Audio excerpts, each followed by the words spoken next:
Welcome back to Sean by the Fire. I do apologize for this taking so long, but anyway, today's video, Book 1, Chapter 14. Please enjoy listening. Chapter 14. Clouds drifted across the sky, obscuring the thin sliver of moon. The Joseph Bell tolled out its midnight message to the slumbering countryside. A soft drizzle was falling over the parched meadows and dry woodland, bringing relief after the hot, dry day, damping down the dust from the road. In the ditch, a frog opened its eyes, disturbed by some slight noise from the hedgerow. It blinked. There was 3 figures creeping along, or 2. The frog remained perfectly still. There seemed to be 2 figures and some sort of shadow. The moon came out from behind a cloud. It was 2 huge rats, and a dark, shadowy something. They crept along under the cover of the hedge towards the big dwelling of the mouse folk. Rats were hunters. Thankfully, they had not noticed him. The frog stayed motionless and let them pass. It was none of his business. Clooney, Rag-Ear, and Shadow padded noiselessly towards Redwall. This was such an important mission that Clooney had decided to come along and supervise it personally. Around Shadow's waist was strapped a skin pouch. It contained a thin, strong rope, a padded grappling hook, a vial of oil, some lockpicks, and a dagger. Shadow's usual burgling kit. Rag-Ear ambled proudly along, thrilled that he had been specially picked to accompany his chief on such a vital task. Little did he know that Clooney had only included him as an insurance.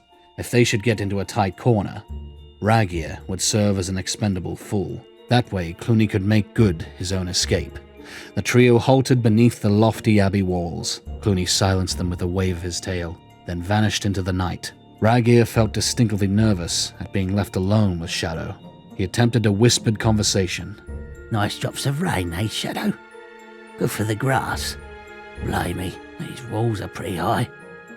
Glad it's you climbing them and not me. I'd never make it. Too fat.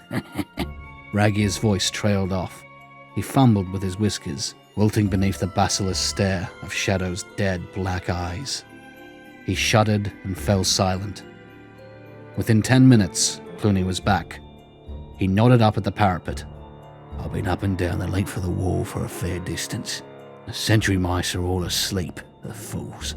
They'd never had to do guard duty before.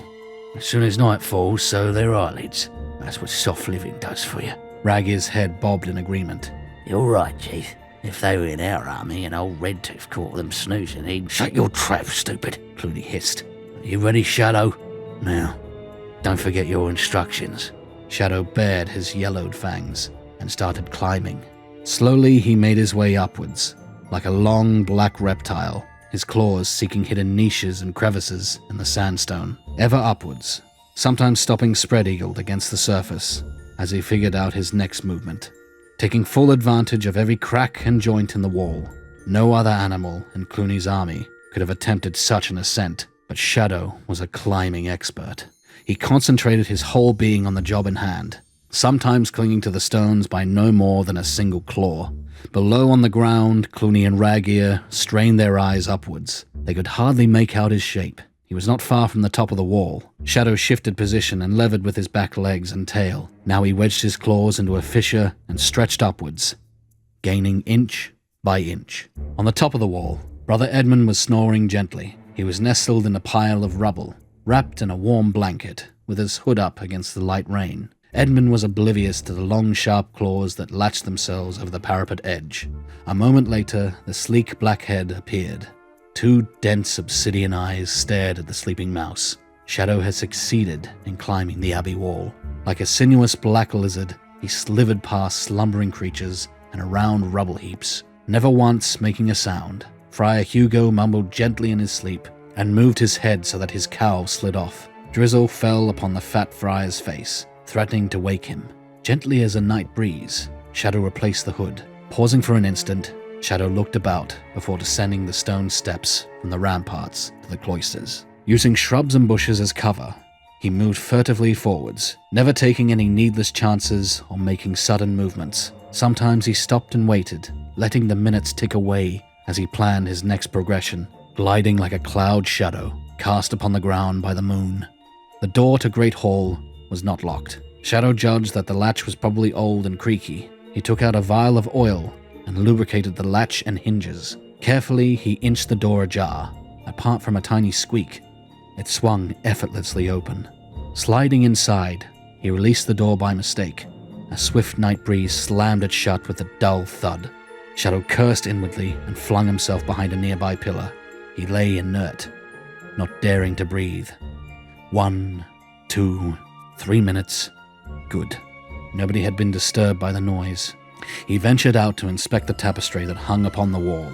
A black moth on a moonless night would not have escaped Shadow's notice. He needed no lamp to scrutinize the thing before him. So this was the picture of the warrior mouse that Clooney lusted after. Using his razor-sharp fangs, he began gnawing into the ancient tapestry, working from the tasseled hem upwards. Matthias tossed and turned in his bed, exhausted but unable to sleep. His mind revolved around a host of problems and schemes. The sword, Martin's grave, defense of the abbey, cornflower. Finally, after much kicking and rumpling of sheets, sleep started to take over. He was somewhere in a long deserted room. Not unlike Great Hall. A voice called to him. Matthias! Go away, the young mouse muttered drowsily. Go get someone else. I'm tired. But the voice persisted, boring into his mind. Matthias! Matthias, I need you! He peered down the length of the darkened hall. What is it? Why do you need me? Matthias began to walk towards the voice. He could hear a wicked snigger followed by a cry of despair. Matthias, help! Don't let them take me! He ran forwards. The hall seemed to grow longer. Who are you? Where are you? Far ahead in the murky darkness, Matthias could vaguely distinguish a figure leaning out from the wall. It was a mouse in armor. Please, Matthias, you must help me quickly. Bump! Matthias landed on the floor of his bedroom. Sheets were tangled about his body. Slowly he sat up and rubbed his eyes. What a strange dream. The long hall, the plea for help, the armored mouse. Matthias felt the fur on the back of his neck rising. Of course it had to be. Great Hall. Martin the warrior. Something terrible was going on downstairs. He was needed urgently. Matthias kicked the sheets from him as he leapt up and dashed headlong from the bedroom, along the dormitory corridor, and helter-skelter down the spiral staircase. Through Cavern Hall he clattered in the darkness, stumbling and tripping over furniture, his heart hammering loudly, and legs pumping like twin pistons. Matthias fell over the top stair and went sprawling into the Great Hall. He lay on the floor, gazing through the gloom to the tapestry. Martin was still there, but he was moving. Was it the breeze? No, it couldn't be. The likeness of the warrior mouse was jigging about as though it were being tugged in some way. Matthias could see a shadow, but there was nothing to cast it. He jumped to his feet and ran forwards as the picture of Martin was ripped away from the tapestry. A rat held it. There was no doubt in Matthias's mind. It was a rat, entirely black from tip to tail, barely indistinguishable from the night itself. Shadow heard the footsteps on the floor behind him. With cold, calculated detachment, he wheeled about as his opponent charged. He was certain to defeat such a small creature in combat, but his orders were to get the picture, not to fight little mice. Besides, there was always the additional hazard that the mouse might hang on to him and shout for help until it came. Like a wraith of oily smoke, Shadow completed a clever double maneuver, bowling his body into a forward roll. He knocked Matthias down like a skittle.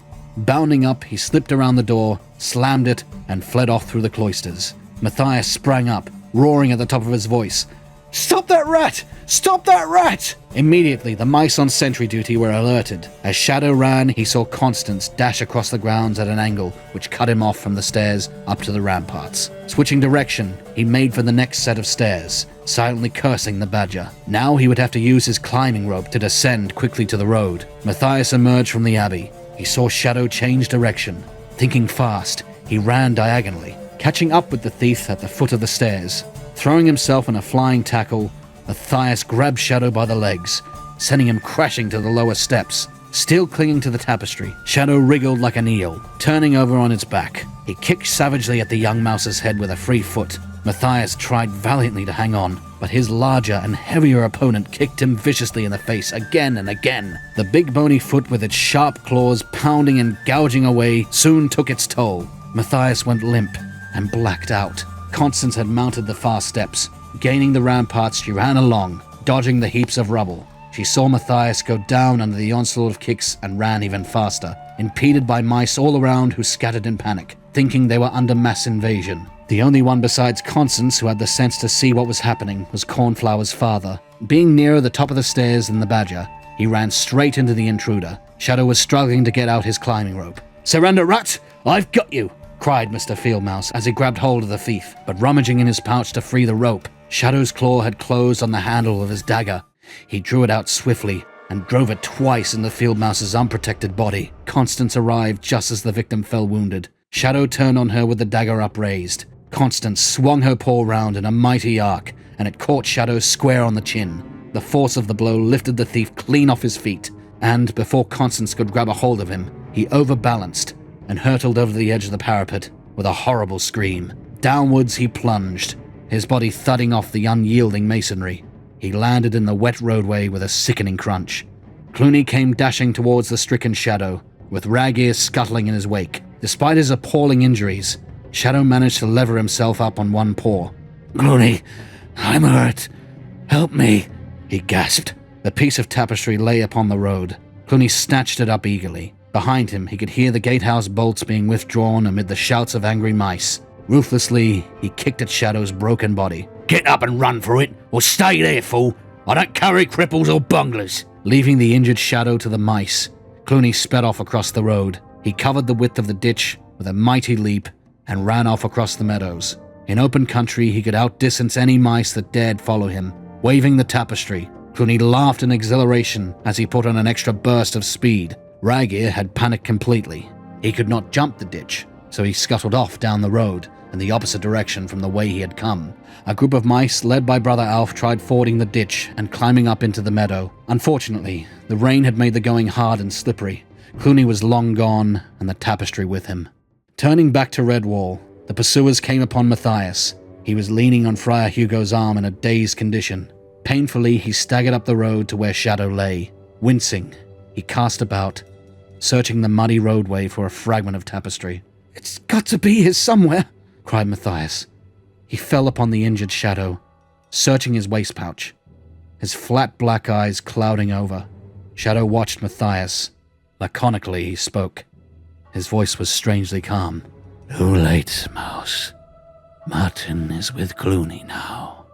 It was the last thing Shadow ever said. He gave one final shudder and lay dead.